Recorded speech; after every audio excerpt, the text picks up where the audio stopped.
মানুষের জীবন বড়ই ক্ষণস্থায়ী। আমি একটা ঘটনা বলি, এটা জাস্ট আমার কালকেই ঘটেছে। অরূপ রায় বলে এক বাঙালি ভদ্রলোক, যিনি বহুদিন গালফ কান্ট্রিতে ছিলেন, তারপর একটা আফ্রিকার দেশে একটা বড় চাকরি করতেন, একটু সিনিয়র লেভেলে একজন কর্পোরেট ম্যানেজার। আমার থেকে একটু বয়স বোধহয় 5 বছরের বড়, 58-57 বয়স হবে। উনি অ্যাকচুয়ালি আমার ভিডিও দেখতেন, আমার একজন ফ্যান ছিলেন। তো একদিন আমাকে বললেন যে, বিপ্লব, আমি তোমার কথা শুনে এবার থেকে ঠিক করেছি আর কর্পোরেট চাকরি নয়, এবার একটা সিরিয়াসলি কিছু করব। তো আমি ঠিক আছে, করুন। আমি কি বলবো, আমি সবাইকেই উৎসাহ দিয়ে ওনাকেও দিলাম।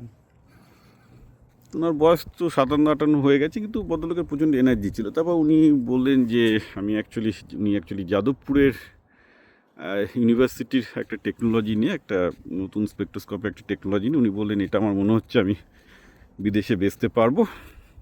ওরা অনেকটা এগিয়েছে, ওদের একটা সিনিয়র আমার মতো এক্সিকিউটিভ দরকার, তো আমি ওদের সিইও হিসেবে জয়েন করছি, তুই আমাকে একটু হেল্প করো। ঠিক আছে।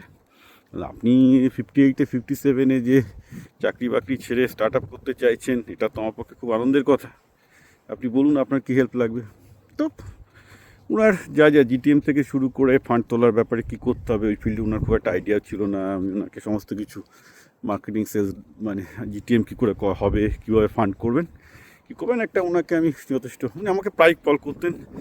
আমি বলতাম ঠিক আছে, আপনি আপনার ডিটেলসটা দিন, আমি মোটামুটি আমার এআইতে রিসার্চ করে ওনাকে আমি পাঠিয়ে দিতাম যে আপনি এইগুলো করুন। তো আমার সপ্তাহে 2-3 দিন কথা হচ্ছিল, উনি ভালোই এগোচ্ছিলেন। তো উনি আমাকে বারবার বলেছেন, তুমি কোম্পানি ইকুইটি নেয় না। না না, আপনি করুন, আপনি এগোন, করিয়ে টাকা পয়সা ঠিকঠাক করে তুলুন, করুন, আমি আপনাকে যা হেল্প করা করে দিচ্ছি, আপনি করতে থাকুন।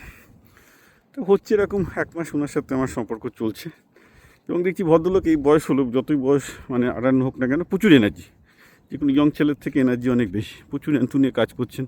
কিছু হলেই আমাকে খুব স্ট্রাকচার্ড ওয়েতে জিজ্ঞেস করতেন, যেহেতু খুব সিনিয়র এক্সিকিউটিভ। তারপর হঠাৎ দেখছি ওনার 2-3 সপ্তাহ পাত্তা নেই।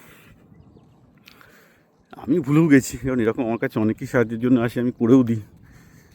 তারপর দেখছি যে তার কোনো দেখা নেই, সাক্ষাৎ নেই। তো আমি ভাবিও নি যে কী হয়েছে। ঠিক আছে, উনি নিজের মতো কাজ করছেন হয়তো। হঠাৎ কালকে আমি ওনার কলিগের কাছ থেকে একটা মেল পেলাম যে অরূপবাবু আর নেই, উনি মারা গেছেন, হঠাৎ করে হার্ট অ্যাটাক হয়ে মারা গেছেন।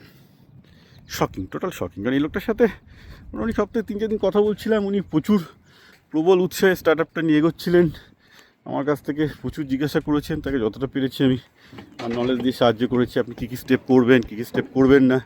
কারণ আমি জানি উনি প্রথমবারের মতো স্টার্ট আপ করছেন, ভিড় হওয়াটা স্বাভাবিক। যাই হোক, আমি as a friend philosopher guide ওনাকে হেল্প করছিলাম, বোঝাচ্ছিলাম। হঠাৎ করে শুনলাম নেই। আর আমি বিশ্বাসও করতে পারছি না যে ভদ্রলোকটা এত এনার্জি, আমার সাথে অনেক কথা বলতেন।